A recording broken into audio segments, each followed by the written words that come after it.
Hello everyone, আশা করি সবাই খুব ভালো আছো।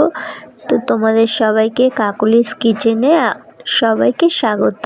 তো আজ আমি রান্না করব ফুলকপি দিয়ে মাছের ঝোল। তো চলো কেমনভাবে আমি রান্নাটা করি তো সবাই দেখে নাও।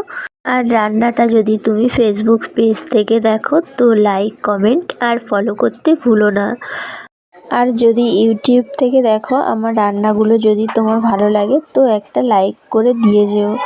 আর যদি তুমি নতুন বন্ধু হয়ে থাকো আমার চ্যানেলে তো অবশ্যই সাবস্ক্রাইব করতে ভুলো না, তাহলে সবার আগে নোটিফিকেশান তোমার কাছেই চলে যাবে।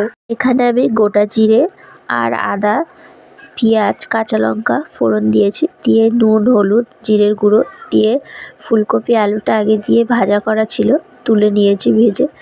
আর এখানে জিরের গুঁড়ো দিয়ে দিলাম। সমস্ত মশলাগুলো দেওয়ার পর ভালো করে নাড়িয়ে চাড়িয়ে কষিয়ে নেব।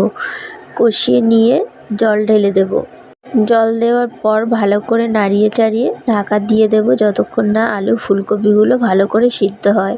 এরপর ঢাকা নামিয়ে মাছগুলো দিয়ে ধনেপাতা দিয়ে ভালো করে ফুটিয়ে নিয়ে গরম গরম পরিবেশন।